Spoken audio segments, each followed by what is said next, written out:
way from Florida. That's very good. We will get sued by Disney. Just they will come for you. So. Yeah. Oh, listen, don't make me laugh. I've turned because I got a wheezy chest. I've turned into Muttley.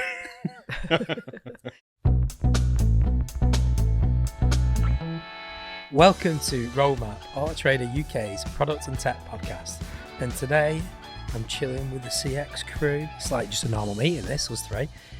So I've got Muggs and Nundingo, also known as Maggie and Paul. And we're going to be chatting about, I think it was yourself, Maggie, called it the inside job. So, hi Mags. Hello. And hello Paul. We've done podcasts, I think, together before, which have been good fun. We also spend a lot of our working days together. So it's a bit weird, this formal setting. I'm going to put on a really posh voice. I don't know why I've gone all formal. Like I said, a little bit weird. So, as outlined in your one-liner, Mags, CX has presented us with the unique challenges and rewards of crafting products for people you see every day, your colleagues. So, I know it's something you're both super passionate about, so I wanted to first of all kick off about what on earth is this thing we call CX and service design. I know you're going to channel your inner Carrie or Sam Bolton at this point, but yeah, we'll start with what is CX so that everybody listening knows what we're talking about, because we'll use the word CX, I think. Word? Several times. An abbreviation. Abbreviation. I believe it's getting an educational lesson today. An abbreviation. So what is it? What is it? Where do we start? So traditionally it means customer experience. So outside these walls, if you hear CX, These walls. People will be talking about customer experience. At Autotrader, it means something a bit more than that. So we like to say the 3 C's. Because we're a dual-sided marketplace, we have both consumers who shop for cars on our site, but also retailers who are our customers. So those are the 2 C's, customer and consumer. And then a really important C, particularly for the topic of this podcast, is our colleagues. So what is the experience of actually working with the products and technology that support the marketplace? Yeah. And then we talked about, I think, this is a number of years ago, we started talking about CX, but then we kept then talking about CX and then flipping into talking about service design and then talking about CX. So where does service design sit within that CX framework? Is it something totally different, same, extension? It's enabling, as a practice. So service design is looking at taking a holistic approach across the things that we do for customers, colleagues, and consumers, looking at the touch points, looking at the digital, the physical versions of those, looking at the supporting system. So we like to say here end to end, top to bottom. So something that a consumer interacts with on the website might have a whole team supporting it from a kind of service perspective, other internal colleagues that might be helping a retailer through the performance of that product. So it's looking at everything and all the things involved in actually delivering. Not just digital things. And not just digital online, things. In the real world, when the real people do real things. The real world. Imagine there's a guy who's just going to come to your house at a certain point of time in a van to do a job for you. So that's quite sinister. Yeah, he's there. He's there. Well, if we didn't tell you about it, that would be terrifying. terrible. And if we didn't tell you when, that would be pretty rubbish as well. It's those things are really big opportunities to give people a poor experience, aren't they? When the digital world moves into the real world. And had you previously worked in, I know you've worked in various companies, both of you, but you worked in a CX, like a colleague space before. Is this your first foray into crafting, building products for colleagues? Me or you? Well, both of you. Both of us. Yeah. I guess I keep coming back to it, or I keep getting sucked. Well, I like it, so I'm not going to say sucked back into it, but it's not my first time. So when I think on this podcast, I talked about being an ex-consultant. So in the consulting world, you tend to encounter these types of products quite a lot because they're gnarly, they're interwoven into all the things that came before in the business. And so I think generally you sort of end up with those problems to solve. So it's more like coming home, I think, to kind of figure these out. So. What about yourself, Nunners? Yeah, well, I was also a consultant in a previous life. Yeah, this is... See, I pretended I was a consultant. I worked for a consultancy, but I didn't consult. Yeah. And at ThoughtWorks, I got sort of dragged into sort of sales enablement software engineering with Salesforce and stuff like that. But nobody called it CX then. It was just nobody called it CX then. I've forgotten you talked about this before, but I didn't know you'd had any previous experience in this. But not saying that. I think so. You've got experience in it, really? Really? Phew. That's a surprise. Now I realise when you answer stuff, I'm like, well, Paul knows his stuff. Yeah, so we did some stuff with ThoughtWorks. I think they had some challenges around their sales and finance forecasting. So we ended up having to solve that problem for them. That kind of got me in that world. Yeah. And then at Autotrader, I did a big stint in sort of data engineering and data insight.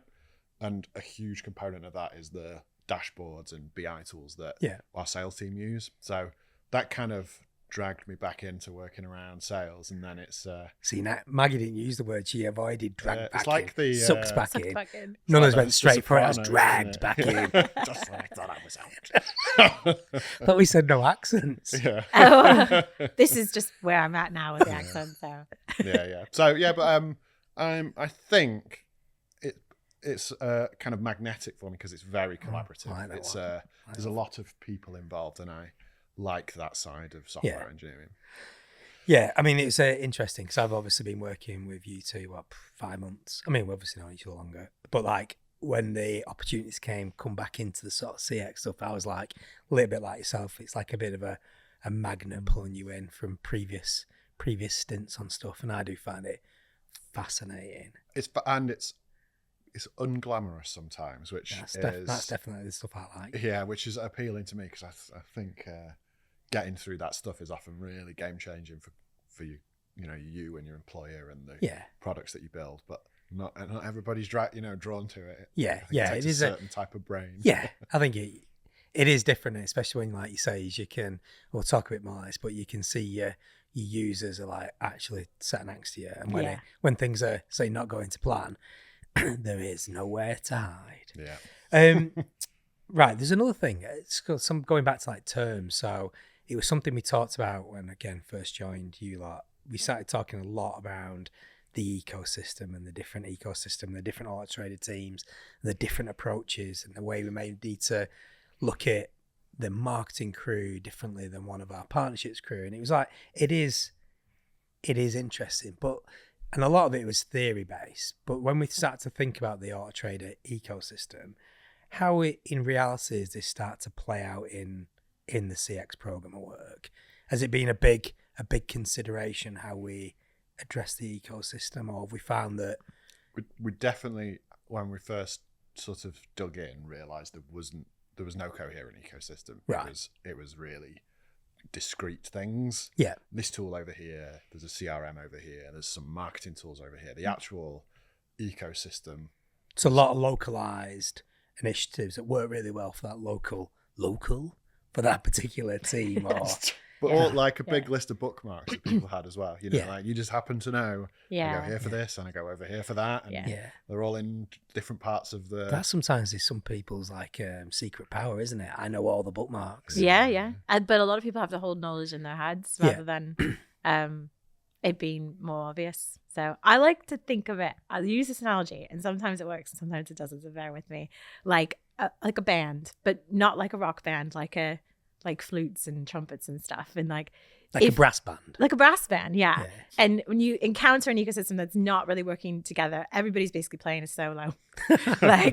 And I think what we want to do is that those individual products or services are things that they should be allowed to sort of shine and do the thing that they do best, but they need to all sort of play to the music and where we're going. So, and we talk a lot about capabilities, don't we? As if they're little discrete blocks of things that you can do within the ecosystem. But the mistake is to go, over there is the email capability bit of the it all has to be a cohesive. There's a guy playing a saxophone. Yeah. So I was going for in my mind, I'm like the horn sections. They've gone off on one. Yeah. And then you've got the dude with the what they called. I don't know what they called. I've been the cymbals, ding, ding, slightly out of tune or doing their own beat. Yeah. Been in many bands before with people going, time for another guitar solo. And everyone's like, no more guitar solo. Well, I was thinking on the band analogy. My mate used to play in a band, and we used to laugh because Like there was all these bands coming out like Berry, like Elbow, they were called Soft at the time. And they were all like, they were reasonable. And my mates were in a band, but they were terrible. And we used to laugh because the drummer, I don't know why I'm telling you this, but I'm going to tell you anyway, called Steve, he'd get behind and rather than get in the rhythm, he'd just then catch up. Oh, good. And then he'd go back off again. And the Yeah. rest of the band are like, what the hell is he doing? He clearly wasn't a drummer. I'm sure we can tie that to some Yeah. sort of So, yeah, product. so- yeah. See, it works. It worked here. Yeah, It worked this yeah. time. Yeah. So that is when we think of the ecosystem. So it is that localized individual, whether it be the individual technology or the way that, like you said, bookmarking approach. So is that something when you first dropped into it really then focusing on what is the ecosystem that is there today? I think we've dug into what do people need to do. Like we really, really tried to unbias ourselves to the existing sort of set of tools within the ecosystem and tried to understand like what are these people trying to achieve in their day-to-day jobs. Because if you just did what was asked of you, you'd just go assess a vendor and go, oh look, this is a good telephony provider. Great, we'll have one of them. But if you don't spend the time to think about what jobs people are doing and to think about that ecosystem, you just get a bit stuck, don't you? Yeah. That's where the service design came in, and we have a fantastic service designer on our team, actually 2 of them now, so that really did the hard yards of sitting with the teams and kind of understanding what they're doing. So is this the bit, because you mentioned this in a few catch-ups and I've not really twigged until probably now, is when you go, well, you could be that creative problem solving. So we've got a problem, like how do we fix the problem? Or you then take a step back and go, what actually do we need to do here? Yeah. And I do fall into the camp of, there's a problem, I'll fix it. Yeah. Action Like, man. Yeah, like little hammer. Yeah. Like what's the guy called in Wreck-It Ralph? You know, the little one with the goes around with the hammer.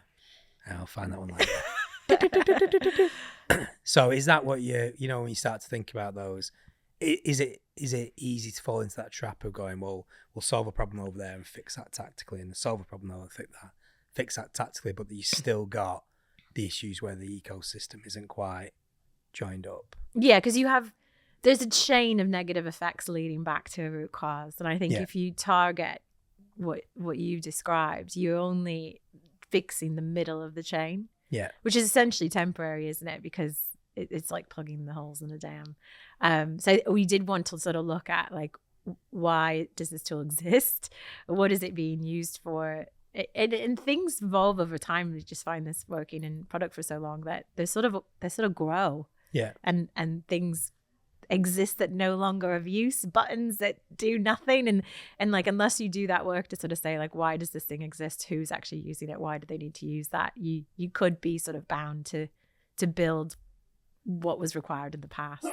It's not even just asking people as well. Like I think we've got buttons that people press every day that do nothing, like over time, whatever that button did, it's not relevant anymore, but but one day it was. It's sort of like memories. It's sort of fading. But you have to be really mindful though that like so is that a little bit where you think like actually there's 5 steps in this process and actually step 3 now is completely relevant, but you still go through step 3 even if it's well relevant. Like you say, you've got the action bias to do a thing. Oftentimes you just add another button to the page, so there's already 3 there. You'd add another one for the new process that you want, and you'd never zoom out and look at what the process is, what the new thing that you need to do is, and whether everything that new process is built on is still relevant even.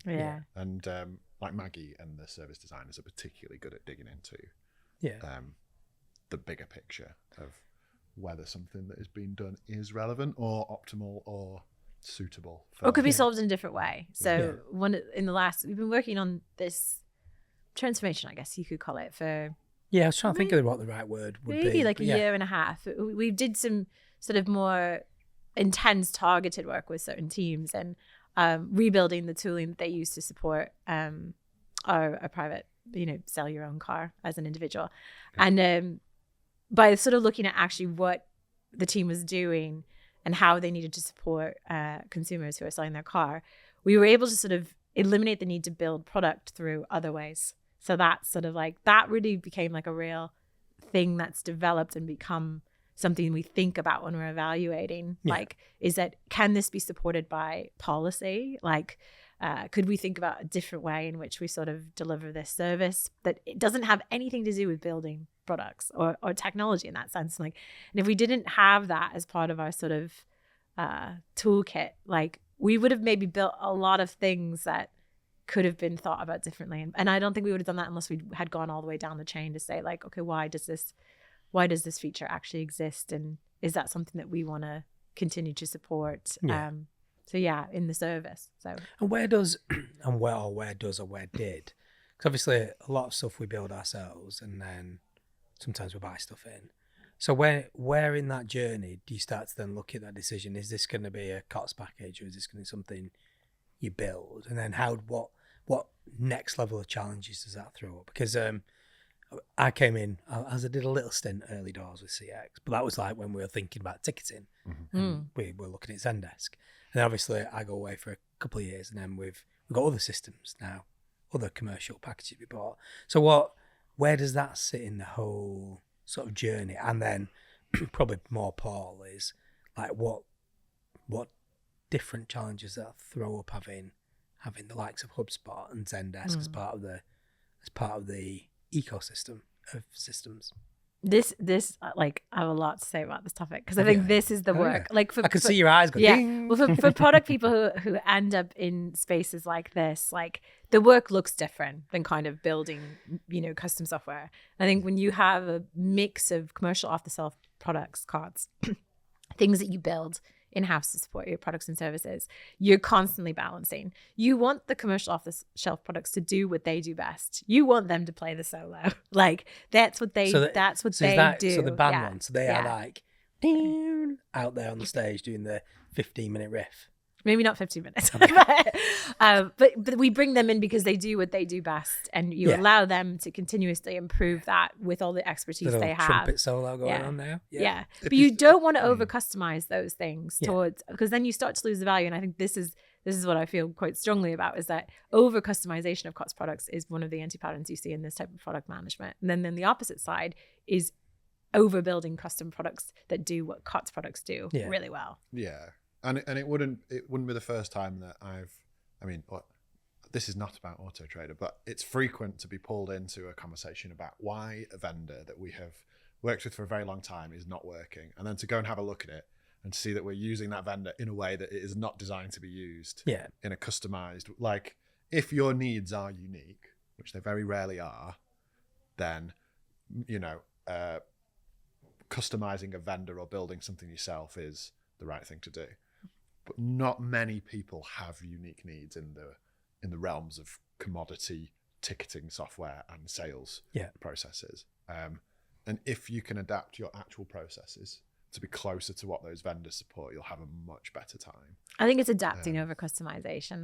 And it's always a balance though, right? Because you, like you said, the teams that use these products sit next to you. Like it's the most closed feedback loop you'll ever encounter in product management, because you can get feedback instantly on how something's working or not working. So you have to balance sort of over customization versus sort of not adapting. Yeah.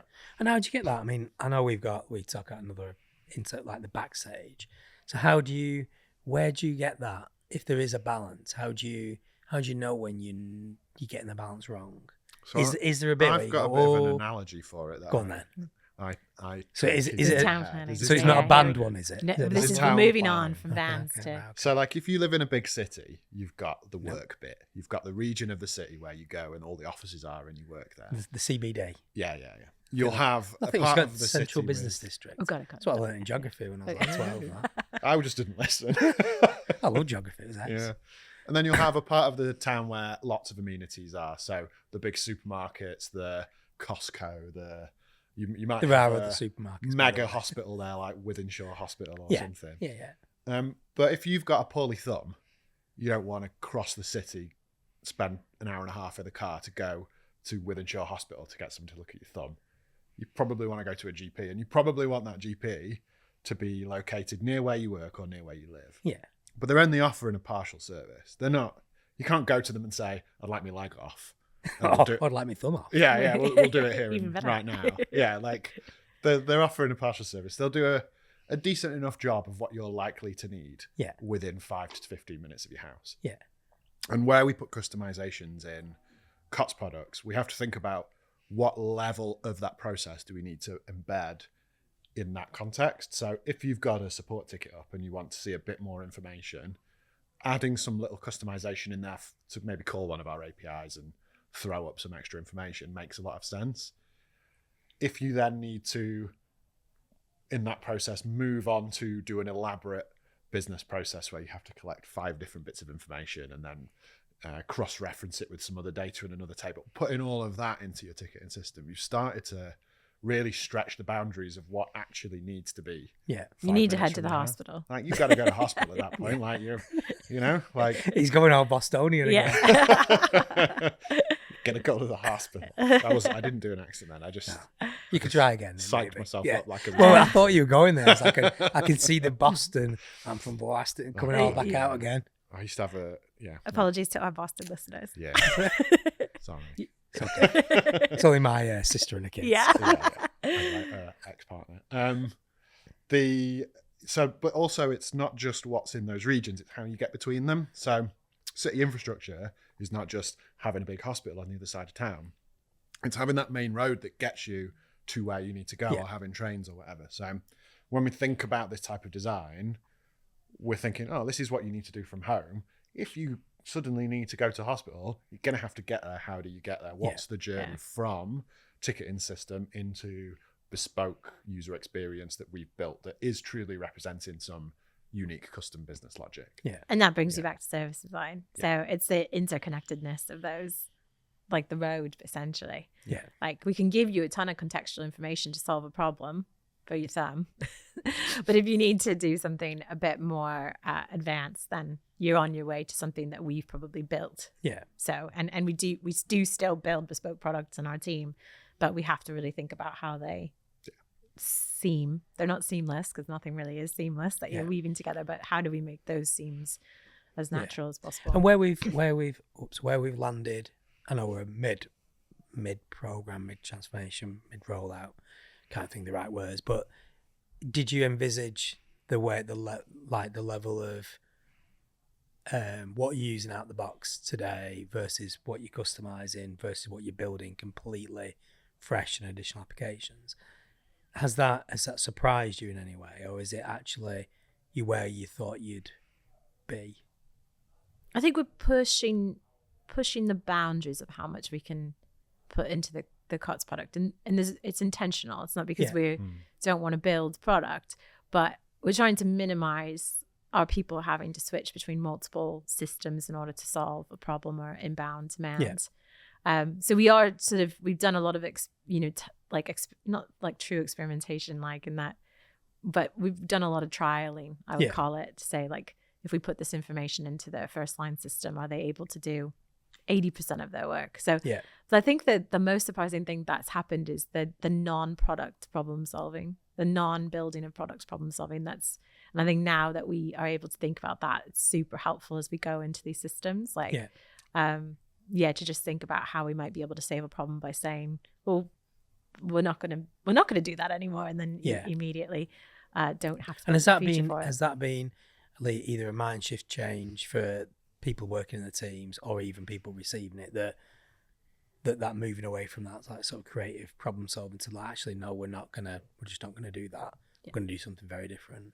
Has that taken I think if you think about what people are actually doing when they make a request for a change to a piece of software, they're usually under some time pressure. They're doing a job. They go, I need a new thing.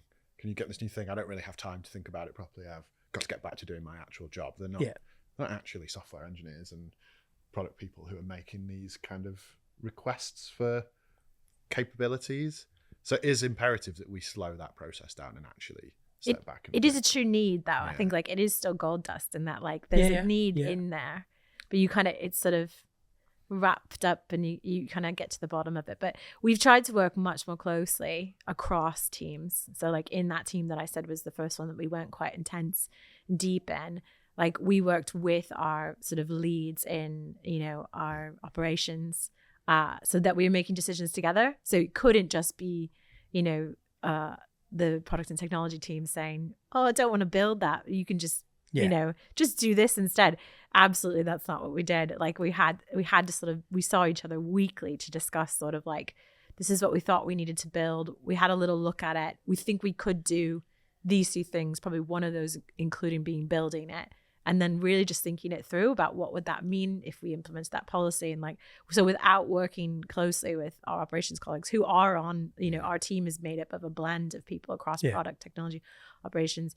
I don't think we would have been able to use that as one of the things in our set of tools that sort of, to kind of make overall the experience better for the colleagues and ultimately the people who are seeking help from Autotrader. Yeah. It was if it done badly, it's a transactional relationship where that team think I make requests and the sort of software team fulfill them. Yeah. And when it's done well, it's very relational. It's over the long term, you build trust between the two of you that they're, the users of your systems are going to be able to express to you the pain points, where things are going really well.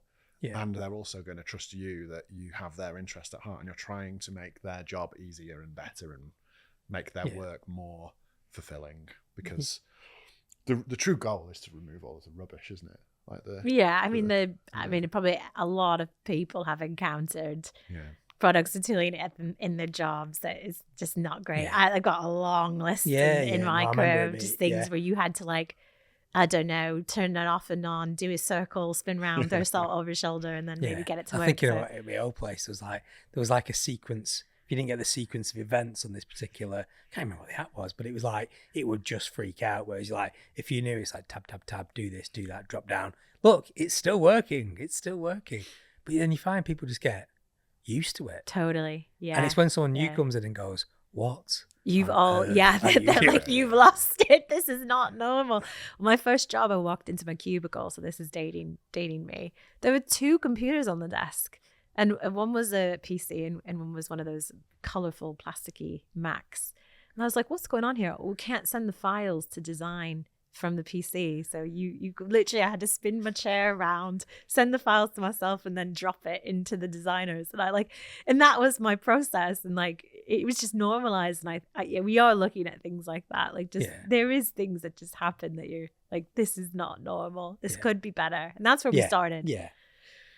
So if you could, because I like the whole parallel universe, it's not that I live in a dream world, but if there was, you could, like, I don't know, take all the knowledge you built up from the last 18 months, go back in time when you were both consultants at ThoughtWorks. I don't know why I put a posh voice on then. Didn't mean it like that. But you know what I mean? You took yourself back in time. How would you articulate like the either the things to watch out for or the things to embrace? You know, what are those like? So I'm thinking I'm working for a different organization now. I'm not. This is in my parallel universe. Just to make everything clear, I haven't been like sacked or anything like that. But so I'm in this parallel universe. I'm thinking of doing a CX type program like this. What are the things that I should be considering? Because we've talked about, I think you mentioned proximity, but like if you're going big ticket items to watch out for or to embrace are. I think it's understanding the history of the ecosystem as you encounter it. So like, I think knowing the history of that is really important, because most likely when you're encountering legacy systems, the people who built that system are probably still in the building. Yep. So you've got a lot of knowledge around how it is the way that it is. And I think having the story of that thing that you might be displacing is really important. And I think in the last podcast, we talked about sort of like saying goodbye to the things that you might love. And I think understanding the existing sort of set of tools is super important, but not letting yourself be bound by those for the future. And that, I think if I went back 18 months, there's a particular system that I think I would have got to know it and love it and understand it. And then now where we are, I would be able to sort of say goodbye to it with tenderness. So that's what I would say to anybody embarking on sort of large sort of legacy displacement or bringing in sort of an ecosystem of COTS and bespoke products is like, just know the history and understand it from the people that are around you that have gone before you. Yeah. And what about more from a tech leadership, Paul? Yeah, it's tricky, isn't it? I mean, there's the IKEA bias. So when you build something, if you built it, no, I don't. IKEA bias. You will think this sofa is great because you built it, right? if you'd have bought exactly the same sofa from the shop, you like that positive bias wouldn't exist. You might like the sofa just as much, but you wouldn't have that extra bit of psychology. That emotional attachment. I spent an afternoon doing this. I built that sofa. That's mine. And software people, product people, software engineers, CTOs, the whole lot, all have within them a bit of that desire to actually make things and to go, oh, I reckon I could do a better job of that. I'm going to crack on with that. And it's often quite a good idea in the short term, but you need to retain investment in your software for the long term if you're going to do a good job of it, because it will need software patching. Your business will change, so you'll have to add new requirements to it. And if you put things in long-term maintenance, you'll get 5 to 10 years out of them. But at a certain point in time, it is going to stop being relevant to your business. And it is also going to be a source of tech debt or technical work that needs to, ultimately that investment needs to happen sooner or later. Yeah. And if your business does not make money from your CRM system directly or your ticketing system, it's going to be very hard for you to commercially justify putting a software. Yeah, I was gonna ask you the question, like, what if I was like the person with the purse strings? Yeah. So like, it's probably it's potentially cheaper from an engineering cost alone to build things yourself. Yeah. But the cost comes when it stops doing what you actually need it to do, and you then have to go and reinvest in it, and then you may find that you have to start again. Yeah. And similarly, companies. So we're working with HubSpot and Zendesk. They've got large engineering teams constantly focused on ensuring their product is up to date. Not only up to date, but I don't know if you heard of AI. I have. There's this thing called AI. This thing. I love it. This thing. It's relatively new. People are quite excited about it. Yeah. And like we have our own considerations around AI or I. And I thought you were going all pirate then. We've done that already. Yeah. Hence the stripes. Oh. Yeah. I didn't get that memo. No, I did. Yeah. By fortune alone. What was my point? AI, yeah. AI. So, but we would like to use AI for our business. So we've got a commercial business that we build products for. Really, our investment into how best to apply AI is going to be framed by what do our customers want? How do we build things that generate revenue for the business? If we spend all of our investment time thinking, how could we make the greatest AI-powered ticketing system? Arguably, we're in the wrong business. We should, stop someone selling. else is. Someone else worries about that sort of day and night. That's interesting. So like, and they're continuously improving. But I still think that there's a case for continuously improving the things that you build yourself, and continuously improving the ecosystem. Yeah, that's the argument you have to make to the. So like, I asked your question, but if you go back to the one before, what would you do if you're a consultant with CX, blah, blah, blah. Is this where you take over? I'm like, go on, Paul. Ask me a question. No, don't ask me a question. The service design piece is super duper important. Yeah. But it's important not as an after effect of your products. It is your products.